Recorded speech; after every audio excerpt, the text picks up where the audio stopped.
I'm Ricky. And I'm Joe, and this is Season 3, Episode 11 of the Beer and Broadband Podcast. Supposed to come out on September 18th, 2023. If I edit everything and do it by the time that it's supposed to come out. Today, we are drinking the Acerglyn that I made earlier this year. I bottled it on the 9th of July of 2023, and it is 13% ABV. And for those who don't know what an Acerglyn is, it's basically maple syrup and whatever honey. For this one, I put orange blossom honey in it. And you need to have, for it to be a mead, it needs to be more than half or more of the fermentables are, a honey. So that said, wonder what Ricky thinks about it. This is actually pretty good. I mean, it's very mild in the sense of like a maple flavor. It's hard to pick that out. Mm-hmm. But when you talk about a mead, we often make all these things that have like fruits in them, all these other things to flavor them. But this is very much like a traditional mead. I mean, it is alcohol that's a little bit sweet, very smooth. And I'm wondering how much of that is that maple syrup. It absolutely is a lot of the maple syrup. Yeah. So that buttery flavor that you get on the end all comes from the maple syrup. Yeah, and just the smoothness overall. How old is this? It from the time that I started making it, started making it sometime before we went to the concert for Tenacious D, so like April, and then I bottled it in June. So it's not that old. It's like 6. Well, it would be even less than that. It's like 4 months old. Yeah, I mean, that's very young for a mead to be this smooth. Like a lot of meads, like traditional meads that don't have anything else in them, you're aging those for a year to get something that's like enjoyably drinkable. Right. But this is already there. Yeah. I mean, this is enough of an improvement that I would seriously question if I was going to make something just like a plain mead, or maybe even just as a base mead to then go flavor back to use something like this, because the mead flavor is there. It's just the other qualities, the smoothness, and some of the other smaller notes are just much better than just a plain mead. And there's a liquor whiskey. It's not exactly whiskey, but there are some whiskeys that I've had that have like the same sort of note. Also, some tequilas that I have had that have had the same sort of like buttery note in them. Yeah, there's a richness to it. Right. Yeah. And I think that's the best way I can think to describe it. It's not a flavor that you detect. It's not like, oh, that's definitely maple syrup, or like, oh, that's definitely this thing. It's just that overall the mouthfeel is very good. Yeah, it ups the mouthfeel. It takes away some of that wateriness that that meads often have if you make them go dry. Because I made this a dry mead, right? I think its gravity at the end was 1.018 or 1.015 or something like that. Because there's clearly some non-fermentable sugars in there. But I mean, it was dry. I also have a thing where I think if I bochet the honey and then, made it into an Acerglyn, that it would. Yeah, there could definitely be something to that. Some of that. Yeah, because of the smoothness that you get off of that. I can definitely see that. Well, the bocets tend to have especially the orange blossom bocets that I've made, they have like that kind of buttery whiskyness to them, or just the liquory. When I say liquory, I mean like liquor, like alcohol. Yeah. That kind of feeling, that it's like a viscousness and that extra flavor that comes with that. I'm super stoked about what this will be like even in a year, because I still have one bottle. Yeah, I mean, I'll be honest with you. I probably need to get this recipe off of you, because this might be one of the most foolproof ways, I think, to make a mead. You get a product you can drink a lot faster. Because it's hard to get someone into like, oh, I'm going to make a mead for you, or we'll make a mead together, but we're not going to drink it for like a year. Yeah. This you can drink pretty fast. This is only like a couple months aged in bottle. So, it's like 3 months, something like that. So it's the end of September. Yeah, and I did it at the beginning of July. So yeah. Yeah, or if it was July, even 2 months. Yeah. And if this has gone all the way dry, there is still a pleasant amount of sweetness left. Yes. So it's like you don't even have to worry about cutting it off at any point or cold crashing it or anything, Nope. or even back sweetening. Like Yep. this is literally. I think if I went out and just said I'm just going to make a plain mead, nothing but honey and Mhm. water, I could not make a plain mead better than this. So if this is just the addition of one additional ingredient, some of it's just maple syrup, that's that's such a great foolproof method of I'm going to still just dump a bunch of stuff in, set it, forget it, let it just ferment all the way through. Yep. Yeah, that's a good discovery. I really like this. Yeah. Okay. So, I mean, I did. Well, full disclosure: if anyone that's listening at home wants to kind of repeat this, it's you need to use some sort of nutrient with it too. I only made 2 gallons of this as of the experiment, but I'm going to end up making more. I've got 6 gallons of Acerglyn downstairs making right now, but I'm making that into a coffee mill because I believe that. So okay, went to Canada, and we'll talk about that a little bit later on. Went to LTX. I said something about that um, the first part of the season, and while I was up there, I had maple syrup a little bit, some Canadian pancakes, and all that other stuff, right? And on the way back, the day before we came back, Venus and I went and got some coffee at a coffee roaster. And I was like, this would be great if I got coffee from here, and then I got Canadian maple syrup, and I made an Acerglyn like the one that I made before that we're going to talk about next time. So that's what's going on downstairs. I've got the coffee in the cabinet that I bought some in Canada. I am going to make a Canadian coffee mill Acerglyn. Okay. And I don't know what that's going to be like, but half of it, 6 gallons, total. 3 gallons are bochet, and 3 gallons are just regular. Yeah. Yeah, so we get to try them. Yeah, well, I mean, this is a fantastic base to do anything with. Yeah. So, like, there's a lot less work that coffee needs to do in the coffee mill to get something really special. I agree. And, I'm going to do the thing that I did last time with the coffee mill where I took the coffee and I just put it in the brew afterwards. So I'm expecting it to be pretty good. I think it'll be all right. All right, so let's talk about Unity charging developers per install. Have you heard about this? Oh, I mean, how has anyone connected to anything in gaming not heard about this? It's everywhere, and it's such a silly thing to do. Yeah.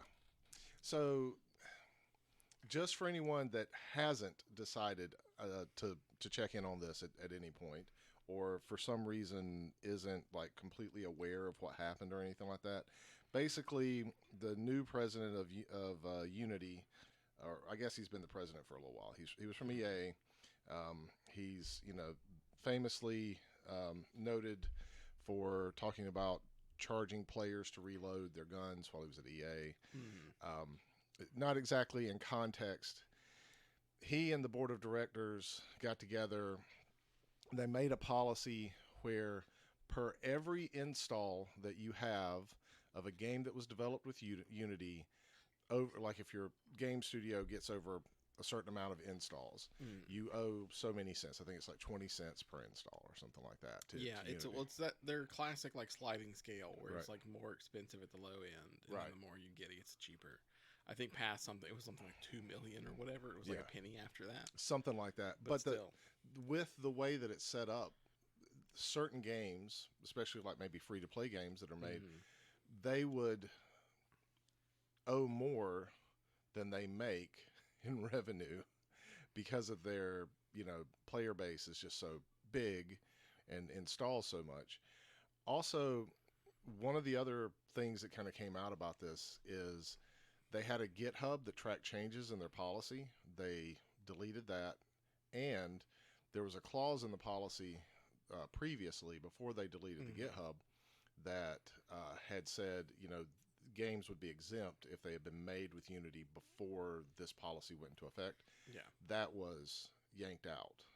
So, I mean, that's a pretty scummy practice. I'm not saying, Yeah. boycott Unity, but kind of. Well, also, the place Unity really puts themselves is they started off as like a small, easy to get into engine for indie games. Right.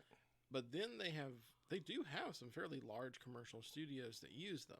Right. And so what I really wonder is some of the things like taking down the GitHub and kind of more closely hiding the policy is preparing for the legal battles they're going to have with the big developers. I think so. Yeah, definitely. a small indie dev doesn't really have the resources to go sue Unity. But like there are some games like on Xbox and PlayStation and like that are under those companies where like Sony can just say, I'm going to take you to court over that one. So I can understand like the only policy that'll be on the document is our new one. And I'm not going to let you see changes because then that can like lead to more difficulties in my later legal battles. Yes, absolutely. And I also think that the original way it was written was per install. So like it's not per like operating system that it's installed to. It's not like per computer that it's installed to. It's like if you delete the game and reinstall the game, they get charged. Yeah, I believe you have to launch it. It's like for every first launch of the game, essentially, is what it becomes. Yeah. But yeah, essentially, yes, you could try and script something like that and make problems. And those problems exist. There are other engines that do that. Yeah. But the real hit is just Unity. You are kind of an undisputed. If you're going to be an indie dev, this is probably the engine to use. And Godot had been really trying to eat up some of that market, and it has a fairly good engine. Yeah. So when you have a competitor who's that far behind but also still that close, if that makes sense, it's like there's no refuting your number one, but like there is an acknowledged number two. Why would you do something like this to yourself? Yeah, I don't know. Because there's already a bunch of games that are saying they're moving over to Godot, and it's like Godot can't do everything Unity can, but if it gets a sudden injection because what would have been an incredibly popular title that already has all the marketing, already has all the hype, is just going to switch to your platform, even if you're not monetizing as much, that sort of cash injection into their company could very well help them get the resources they need to put those things in their engine. Yeah, that absolutely. Unity doesn't have. Absolutely. Or that, Unity has that they don't. And then like you've really just messed yourself up because now you've got a real number two, right, who can do everything you can do, but is now just charging less. You're not going to win that fight. Now it's a race to the bottom. Right. Competition is good in these things, so I'm not saying that shouldn't exist. But God, that is... It's just a misstep. And I wonder, I don't know if Unity is a publicly traded company, but if it is, I wonder if this is about marketing, where it's like, look, I can get my stock price a little bit higher because we'll be making more money as the company, which means more money to the investors in the short term. I mean, surely long term, I think this will hurt them. But, well, I think they thought it was going to hurt them in the short term because a lot of their now I know that executives do like stock selling like as a normal thing all the time, but like a week before they made these changes, all of their like C team or something like that sold all their stock. Well, sold a bunch of their stock. Yeah, well, we would have to know when they received those stocks because that's actually very common. C-suite holding on to stock of their company is pretty rare because then you open yourself up to allegations of insider trading. Right. So what a lot of places do is they get their shares either as part of their salary or bonuses or whatever, and as soon as it vests, they sell them all. Yeah. To avoid those allegations. Yeah, so it just looks bad. It's not necessarily... Well, I mean, it could be either one. Like, if we find out that those things vested 8 months ago and they're choosing to sell them right now, that's bad. That's probably insider trading. But if they vested the week before and then they just sold them all immediately, then, okay, that's fair. Just don't have all the info on that one. But it's definitely... It definitely feels like it has to be motivated by something other than long-term success because it's a terrible move for long-term success. Absolutely. I agree with that. I think the whole thing just looks bad. It's like an EA play. Yeah, it definitely looks bad, which makes me just wonder, like, is something else going on at Unity? Like, well, they're not profitable right now. They haven't been profitable for like 2 or 3 quarters. So that could possibly be part of it. They could be looking at like something like bankruptcy or large layoffs and say, look, we just need more money. Here's how we're going to get more money. Yep. But even then, though, I don't remember the pricing off my head. I'll have to review it. But it would make sense to me if that was your issue.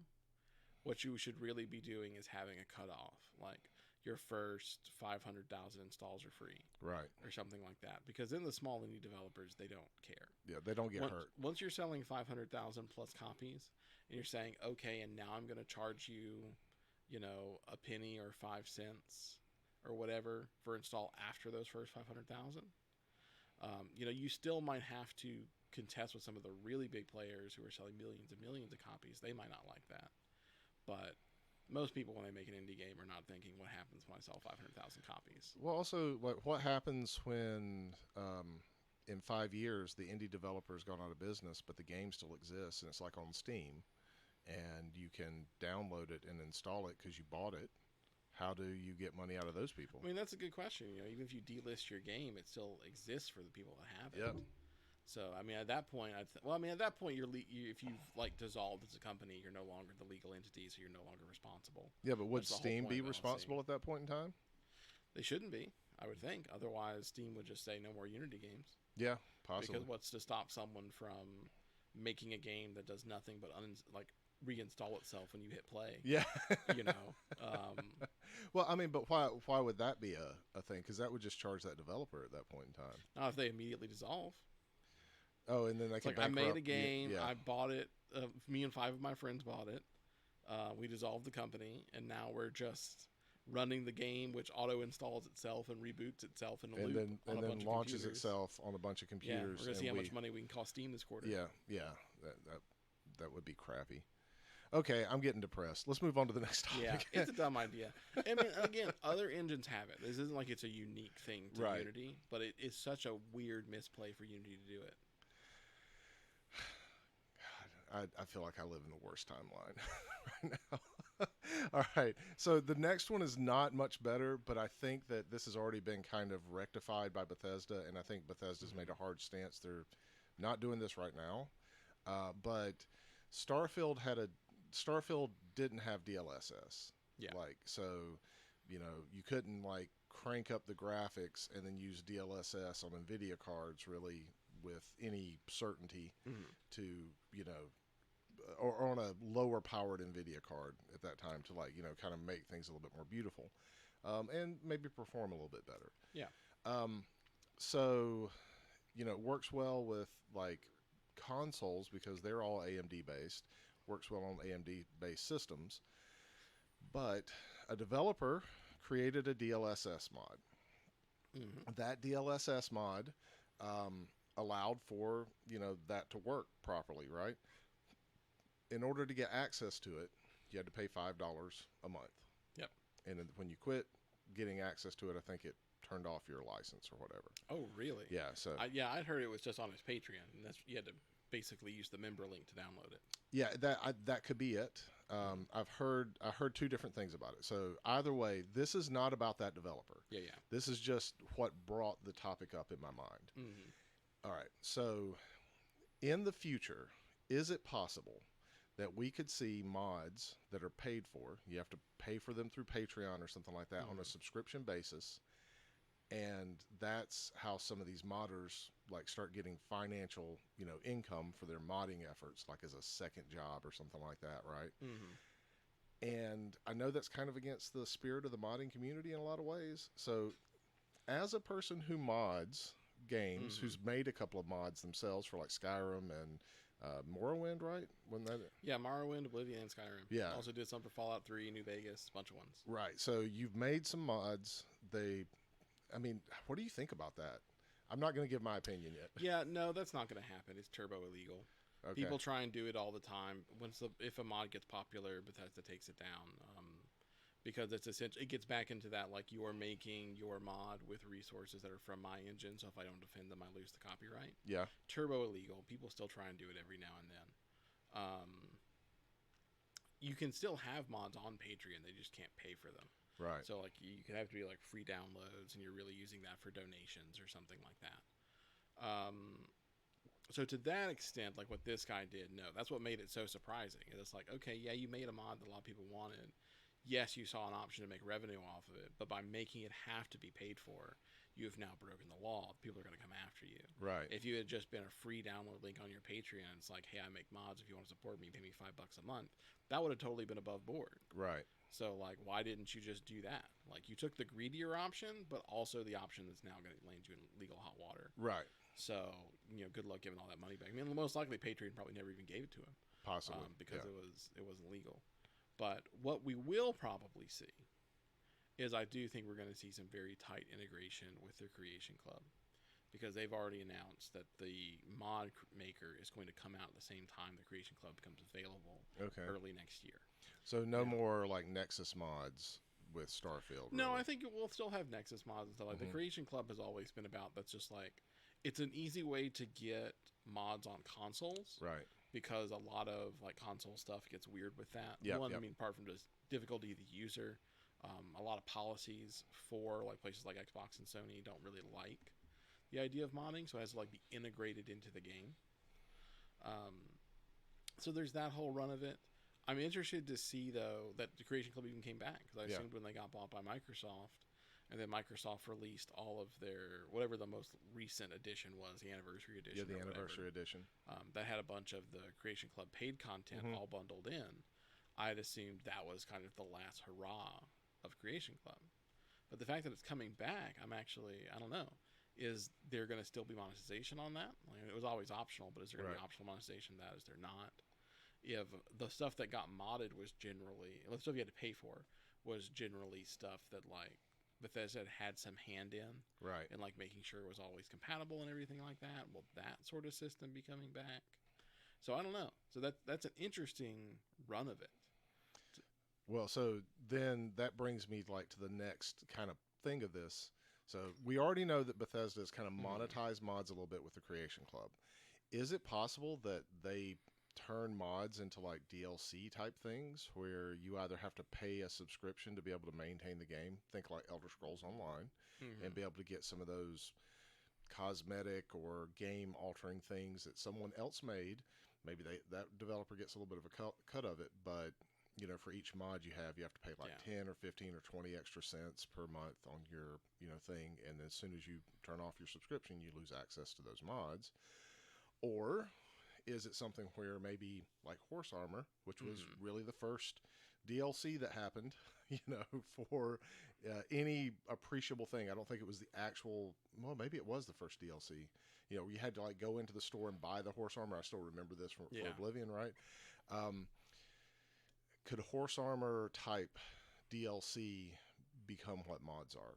Like where you have to pay for each mod that you want? I don't think so. Not in the grand scheme, because that already existed in Fallout 76. That's what their whole little shop there was. Right. And that didn't go over very well. I mean, it could certainly return. I mean, I wouldn't say that they're not going to have some sort of shop that has cosmetics in it or something like that. But it's also, just like it's illegal for you if you make a mod to go paywall it because it's Bethesda's engine, they also can't paywall you making your mod. So, like, if your mod is free, they cannot charge somebody to install it because they didn't do the work on that. Now, there was something you said there that might have a grain of possibility of the like, well, the Creation Club now costs $2 a month. Right. So for you to be able to install mods on consoles, there's now a charge for it. The mods themselves are still free if they want to be, which I could maybe see, but I think it would certainly open them up to possible legal action. I'm just not sure anyone would actually bother to sue, because it's not the customers that would be able to sue. It would be the mod makers. Right. And I don't know any mod maker who would decide to enter a legal battle over that versus just, I'm just not going to release my mod in the Creation Club. So I agree with everything you said. I didn't give my opinion because I've never modded a game. It's kind of like, not having experienced something, not being part of something. I'm not a woman. I don't really have any like say in women's issues for the most part, right? Because of that, I feel kind of like anything that I said might be from a place of ignorance, but that's kind of the conclusion I came to. Yeah. Like there would have to be some legality that would prevent it from being like really possible. And the only thing that they could do is maybe paywall off the Creation Club. If the Creation Club ever did that, how would that make people being able to have sustainability in the game? Like, Yeah. you know, 10 years later, are they still going to maintain the Creation Club like they have for Skyrim? After the Creation Club isn't 10 years old in Skyrim, but Skyrim is a 10 year plus old game. How do they? Well, is it? No, it's not. Yeah, it's not like 12 years old. Yeah, it's like 12. Yeah. Yeah. So 10 year plus. Yeah, I was right. So, you know, how do they maintain that?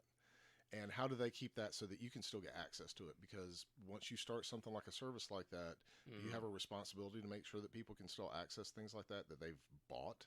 Yeah. Yeah. Yeah, I think that's also one of the reasons why they went with the whole anniversary edition, where they like packed up everything that was kind of paywalled and just gave it in one like thing that's now part of the game. Right.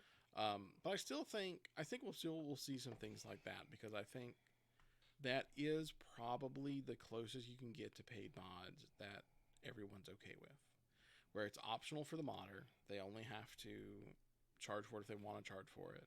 And if you're going to charge for it, Bethesda steps in and makes sure there's a level of quality control. And that there's a level of continued compatibility. Yeah. You know, that like, hey, once this becomes something that you can buy and pay for, then as we update the engine and stuff like that, we will make sure it does not break so that people can still play it. You know, things of that nature. Absolutely. So, you know, I can see that. I would never pay for any of them. Right. You know, but I don't think it's a moral issue. I don't think it's a legal issue. You know, like if some people want to do that, they can do that. Yeah. So yeah, that'll be the big run of it. But I am excited for the mod tools to eventually drop, especially because, as in almost all Bethesda games, the previous mod tools still work. Yep. They're just not as feature rich. So you're already seeing mods come out. The script extender Yep. got released like 3 or 4 days after the game went public.